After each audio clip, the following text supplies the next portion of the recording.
This is the Louie T Network.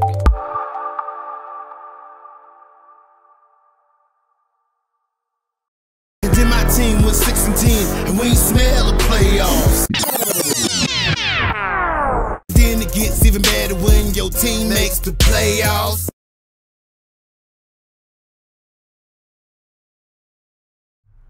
Who else could it be but me, your man, Louie T? Welcome to the 2018 NFL playoffs here on the Louie T Network. Your man Louie T has wall-to-wall coverage of the 2018 NFL playoffs as we are now on Sunday of Wildcard weekend. And nice way to start your Sunday off with a defensive struggle. Wouldn't you agree? Don't you agree? That was fun, right? 10-3. Quarterbacks leading their teams in rushing yards. Isn't it great? Man, that was fun. And didn't go exactly as I planned. I didn't think that this would be a 10-3 game. I thought it would be more like 16-3, maybe 16-6. Jacksonville wins comfortably. The Bills put up a fight. I knew they would.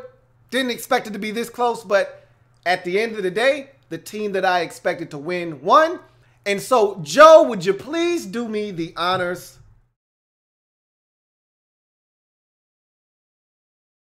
Thanks, bruh.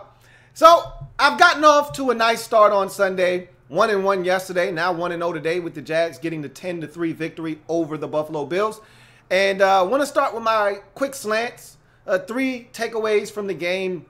And these really aren't big takeaways, just things that I want to get off my chest before I start actually delving into the actual breakdown of the game. 1, Tony Romo's awesome. I love him doing these games. He's excellent. When Micah Hyde is walking off the field and he sprays water on the fans, and Jacksonville's fans, they've got to be saying some real out of line, out of bounds type stuff. That's the second player we've seen react to the fans in Jacksonville. Nonetheless, Tony Romo, I love his narration of when things happen. Of course, we don't know what's being said, but he likes to fill in the blanks for us.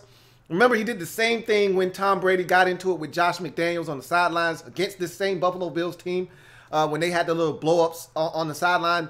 Micah Hyde's walking out, presumably with a concussion, and a fan says something to him, and Tony Romo says, "Hey, you're out of here." And he says, "No, you're out of here. Take some water with you." And he squirts him with the water bottle. Love Tony Romo. That's number 1. Number 2, what a defensive struggle. Man, that was fun to watch. I know some of you are going to say, oh, this was a terrible game. Yeah, it was a terrible game if you love offense. But if you love defense like I do, this was fun to watch. Now, I will take that for what it's worth, but I will also say this in the same breath. Man, both of these teams' receiving cores stink. Boy, are they receivers garbage. Okay, now, Jacksonville, there's a little bit of a built-in excuse. You've got the Allen Bros who have dealt with injuries all season long. Obviously, Allen Robinson didn't even make it to the regular season. And then Allen Hurns has been dealing with injuries all season long. But when you're relying, and D.D. Westbrook didn't play until about halfway through the season. He was dealing with an injury. I get it.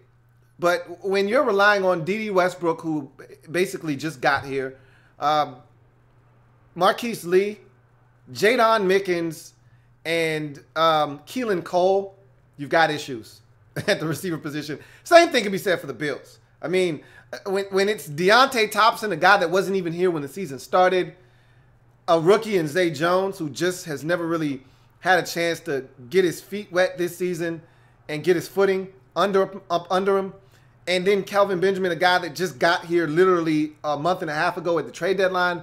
It's pretty rough. Pretty rough to say the least on both of these quarterbacks. But it was a windy day. Didn't know it was going to be that windy. And the defenses stepped up on both sides and made this a very fun game to watch. And finally, my last quick slant is the fact that, damn, what was my last quick slant? I had another one. I don't know what it is. Forget about it. Let's jump into this breakdown and talk about how the Jacksonville Jaguars have advanced to... Oh, Blake Bortles was my last quick slant. He did the same thing Marcus Mariota did yesterday. A young quarterback saying, to hell with it. Whatever I got to do, whether it's use my legs, use my arm, whatever I got to do, I'm going to do it to will my team to a victory. Bortles with the big 4th down throw to Ben Koyak in the end zone for a touchdown on a play action fake from the 1. And look, 90-plus yards on 9 carries for Blake Bortles in this game. He took over the game with his legs. Let's jump into this breakdown. Jags getting the win 10-3 over the Bills. Moving on to the divisional round where they'll take on the Pittsburgh Steelers, a team that they destroyed and walloped earlier in the season in Pittsburgh at Heinz Field. So that's going to be a compelling game to watch. We'll see what happens. But let's talk about this game. And let's start on the offensive side because we know what this defense is about. They did what we expected them to do. We'll save them for last, save the best for last. Let's talk about the offense of the Jaguars. Never got the run game off the ground. And credit the Bills for that. They knew that the Jags had to run the football to be successful. And they basically said, hey, Blake, we dare you. No, we double dog. No, we triple dog dare you to beat us throwing a football. And he wasn't able to do that. But they did enough.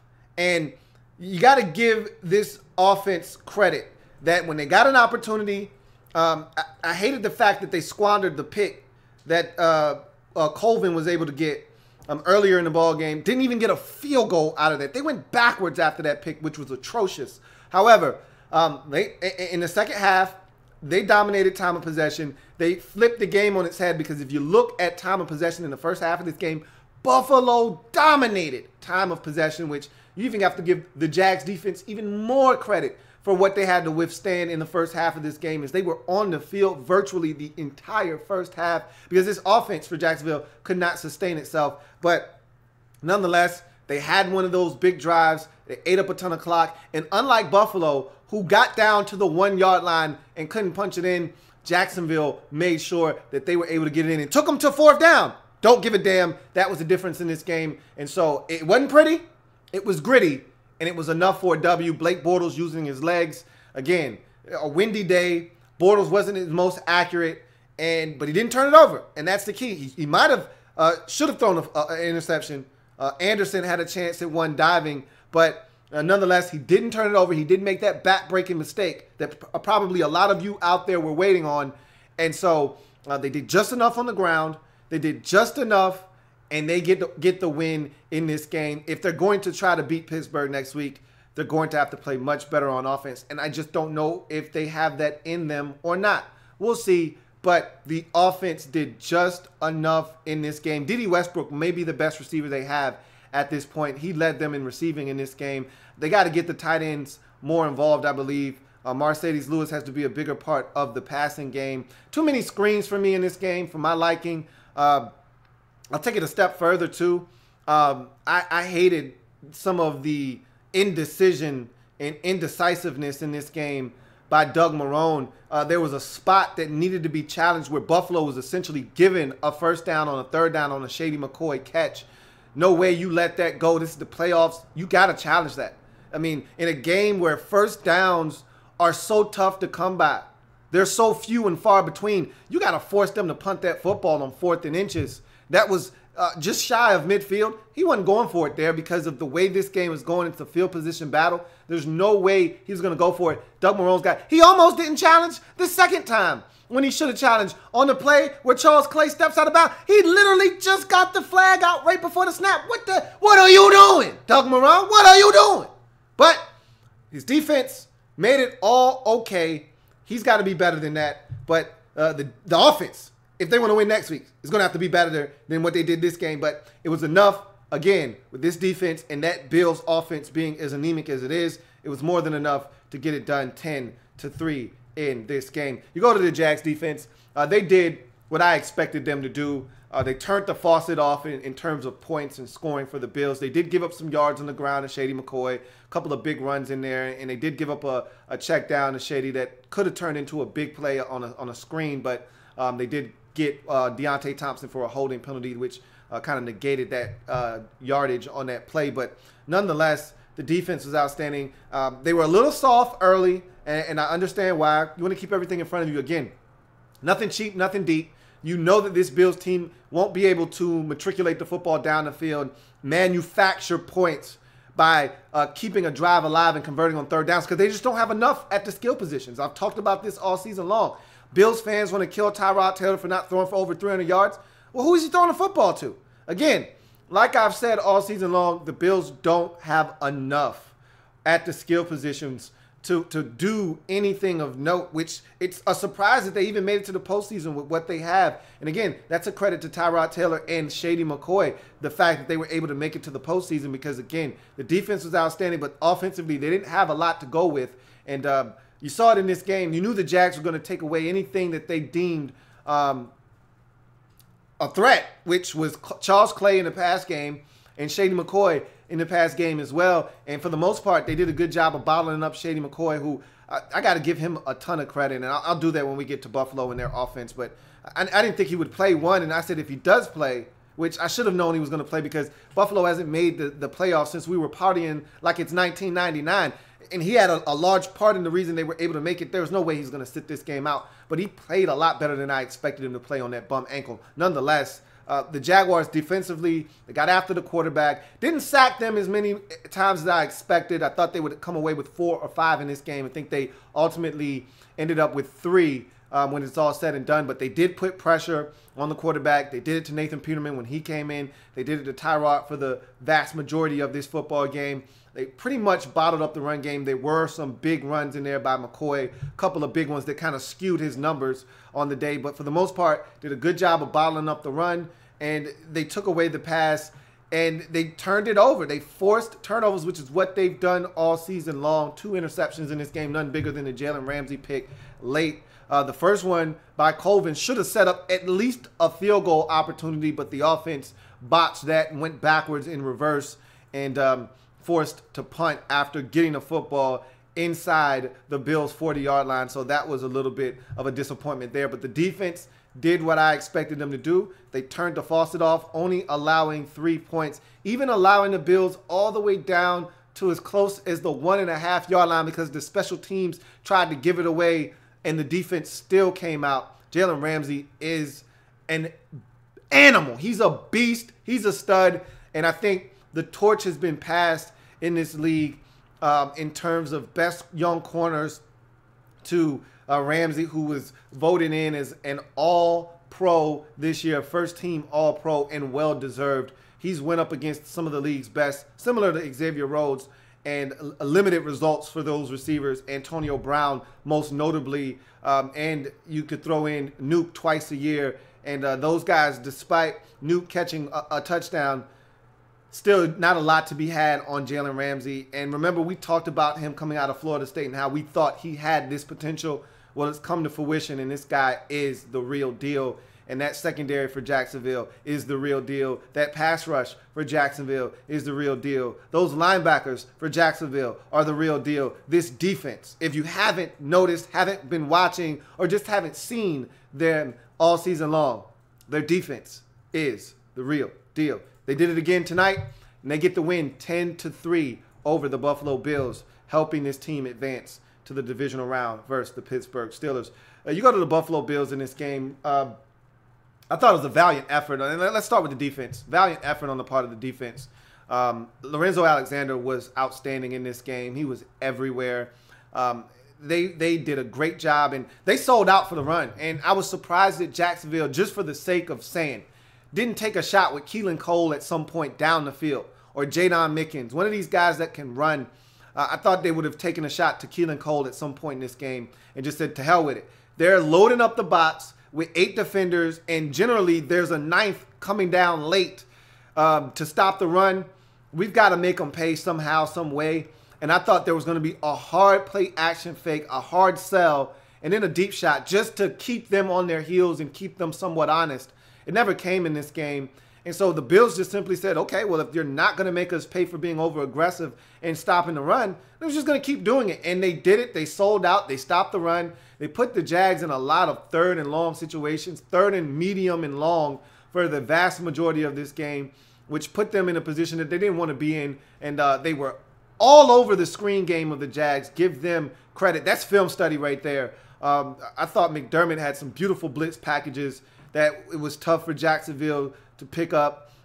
They tried to run screen after screen after screen because Blake Bortles was struggling with his accuracy and it was so windy.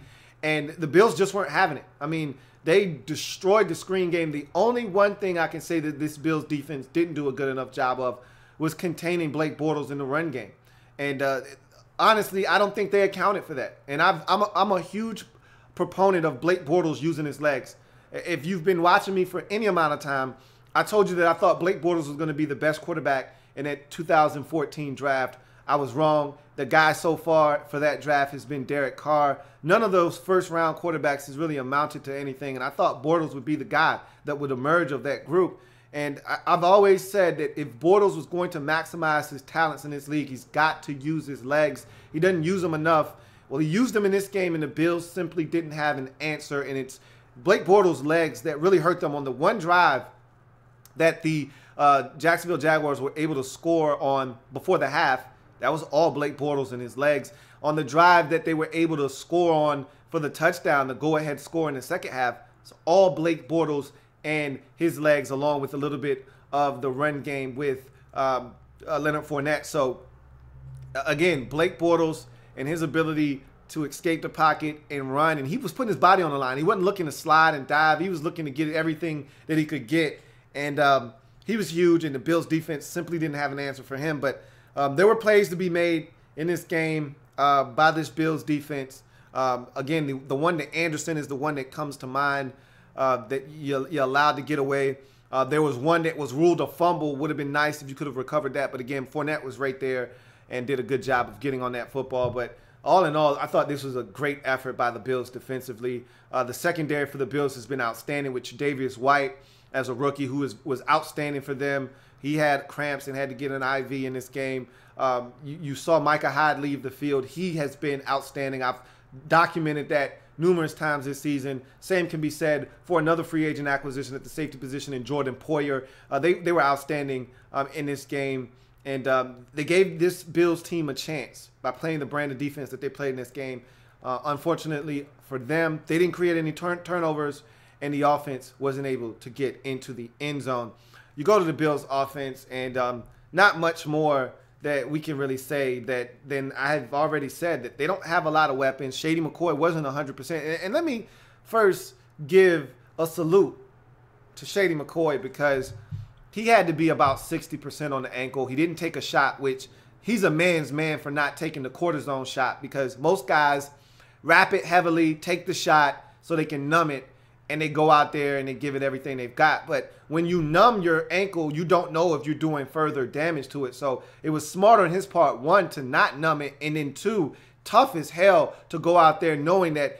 And I saw him limp off early in the first quarter, but he gutted it, man. He went out and he gave them everything he had, and he didn't shy away from contact. He looked about a good 75-80%. I refuse to believe, after seeing the injury last week and him being carted off, I refuse to believe that he was anything north of 60% in this game from a health standpoint. But yeah, you wouldn't have been able to tell. He gutted it out, and much credit must be given to him, because without him in this game, there is zero Bills offense, literally.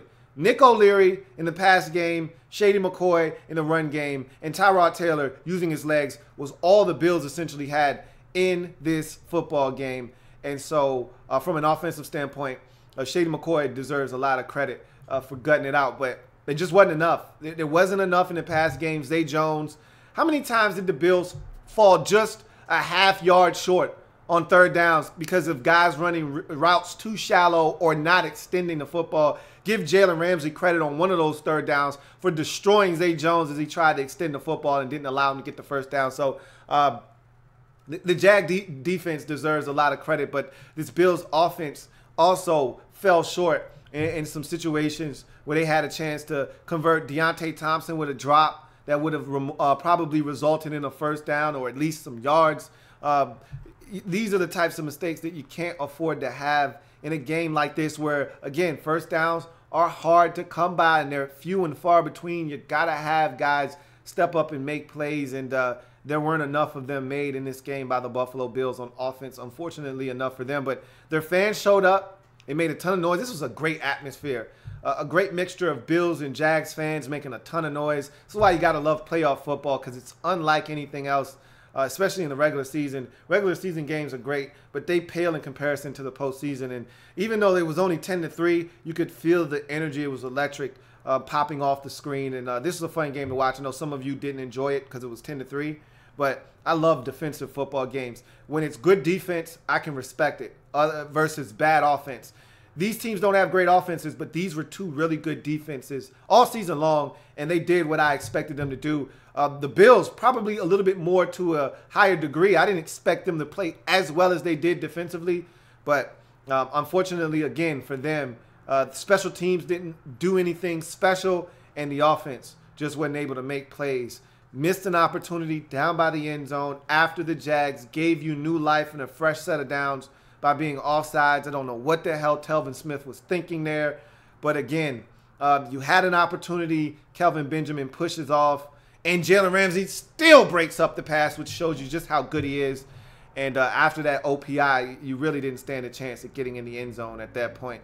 And so, Jags survive in advance, and that's the name of the game in the National Football League playoffs. 10-3 as they move on to the divisional round to take on the Pittsburgh Steelers. Let's get to your comments quickly before we get out of here. We've got another game to entertain, so I don't want to keep you guys here any longer than I need to. Captain Spartan says, I wish we got Miles Jack. He's such a stud. Yes, he is. He had a great sack on Tyrod Taylor late in the ball game where he was able to hold on to his jersey, wrestle him, pull him closer, and then slam him down. And then he was all over the football field. Shady McCoy tried to catch a pass late in this game. Miles Jack all over it. And so, yeah, Miles Jack. A lot of people we knew. Remember, we said this when everybody passed on him because of the injury. You're going to regret passing on Miles Jack, and the Jags got a steal. And that's proven to be true as he's an outstanding football player for them like we thought he would be. Jason says, do you think the Bills will get back here next year? I don't know. That's an interesting question because we don't know what they're going to do with Tyrod Taylor. Obviously, the organization feels like he's good, but he's not the best that they can do at the position, which is why they benched him in favor of Nathan Peterman. So there are questions at the quarterback position, obviously, in Buffalo. And I want to see what happens with this team in the offseason. New general manager, again, Brandon Beane, second year on the job. New head coach, maybe more turnover to come. I want to see what they do in year two, so it's hard to say. We'll see what happens with this Bills team in the offseason and how they handle the success of making the postseason. Do they build upon what they did this year, or do they take a step back next year? So hard for me to say right now because of the uncertainty at the quarterback position. Captain Spartan says Titans have a bye next week. Really? A good bye? That's what you mean? Against the Patriots? They're gone out of the playoffs? Reese says Bills fans waited nearly 20 years to see their team score 3 points in a wild card round. Hey, don't do that, Reese. Don't demean Bills fans for waiting 20 years to see their team fight their damn guts out and barely come up short. That was a Jags defense that to me has been the best in the league all season long. I know some people like Minnesota's defense. I'll take Jacksonville's defense every day of the week. So, look, I'm not going to sit here and do that, and I'm not going to allow you to do that. Their team, no one gave them a chance, and they almost pulled off the upset. Falcons Fury says, hey, man, Jags got to just start running the ball half the time. They run the football half the time, literally.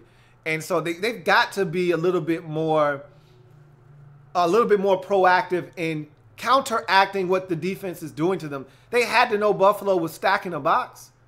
I felt like it took them until halftime to make the adjustment, and that's when you saw Blake Bortles on that drive where they were able to score, come out, hit Mercedes Lewis on a play-action play. The first possession, even though they ended up having a punt, they hit D.D. Westbrook on a play-action, which is what Tony Romo was calling for. I was calling for it too.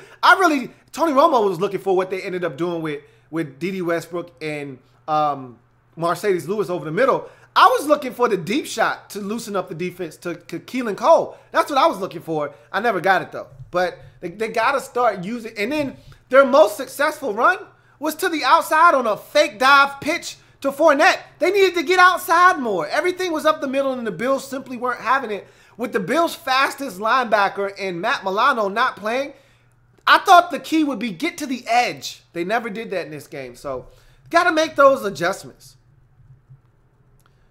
Falcons Fury says, Ramsey, a baller. That defense is amazing. Yes and yes. Duly noted. Ed says, this game was good. Jalen Ramsey is going to be a great cornerback. Agreed. Tyler Rodriguez says, hate a guy that talks shit, but Jalen Ramsey, goddamn, he can ball. Yeah, I feel the same way about Ramsey. He's a shit talker. All right? Dude is definitely going to get in your face and give you a little extra sauce. But he can back it up. And that's the one thing you can't really get mad at the dude when he's talking straight, hard, cold cash. If he can back it up and cash those checks, ain't really much you can say to him. Jason says, the thing about the Jaguars is they have a good young D. Yeah, they're not going away. They're going to be around for a while. And from reports that I'm hearing, so is Blake Bortles. Doesn't seem like he's going anywhere either. Remember, they picked up his 5th-year option. So looks like Bortles is going to be around for next year. And, you know, everyone's insisting that they go after a quarterback. I don't know if that's going to be the case this season. We'll see what happens. But if reports are true, they're going to roll with Blake Bortles, and I don't think he's going anywhere. And so I expect Blake Bortles to be back leading his team next year. We'll see what happens with the Jaguars. But this defense for sure is going to give them a shot for years to come. Falcons Fury also says, man, Blake will never be the answer. They got to get Kirk if they want to be legit. We'll see. But like I said, Blake seems to be the answer right now in the short term. I don't know if he's the long-term answer in Jacksonville or not. Reese says, Buffalo was so happy to get to the playoffs, but they forgot they had to play in the playoffs. I don't agree with that statement at all. FBG Tony says, game was trash for the bad offense, LOL. Jags fans are wild as hell. Bills showed some fight in this game, but we knew damn well they were going to lose this game. Game wasn't trash in my estimation, but you are right. Jags fans are wild. This is the second time we've seen a player react to them. And, yeah, we knew Buffalo was going to lose. I thought it would be a little bit more scoring in this game from both teams than what we got. But at the end of the day, I knew that both of these defenses were very respectable. The Jags, exceptional. The Bills, respectable. And what we got was 2 exceptional defensive game plans executed to a T by both defenses. And your end result is 13 total points scored between the two teams. Unfortunately for the Bills, 10 of those points went to Jacksonville and only 3 to them. FBG Tony says, do the Jags have a shot next week? They do. They already beat Pittsburgh in Pittsburgh already, so they know that they can do it. They have the confidence that they can go into that building and win. The problem is they're going to have to score more than 10 points if they plan on beating Pittsburgh for a second time at Heinz Field this season. Archangel says, I didn't like the way the Jags did my boy Tyrod at the end of this game, Lou. Dirty play. It wasn't a dirty play as much as it was. He just slammed him down, and it was a hell of a play. But I want to say it was Dante Fowler Jr. coming off the block, because if he didn't, Tyrod was going to pick up that first down and slamming him down. He didn't mean to slam him down and have his head crash against the turf and knock him out cold. And I knew he was out the minute he went down. But that's football, man. When you run with your quarterback, he's at risk. You put yourself in a position where you're vulnerable to take shots like that. It's a part of the game. That's why teams don't want their quarterbacks running that often, because these types of things are liable to happen. Pepe, the YouTuber, says, at least we got to see Bills Mafia destroy more tables and bones. Rudyard Pugh says, your prediction for the Steelers-Jags game, plan for a round 2. You'll get that during the week when I break down that game and do my preview and predictions, so stay tuned for that. Ed says, Jalen Ramsey is one of my favorite players in this league, and I believe he is great. Dude is a beast, man. He's an absolute stud, and I didn't know if he was going to be this good. I thought he was going to be a better safety than corner. Boy, was I wrong. And you can find a safety so much harder to find elite corners. And he's got elite talent and skills. And he's putting it all together in only his second year. This dude is ridiculously good. Remember, if you haven't already done so, subscribe to the Louie T Network for more great content in 2018 and beyond. We're changing the game one live feed at a time. I want you to help us do that by simply hitting that subscribe button. And if you can,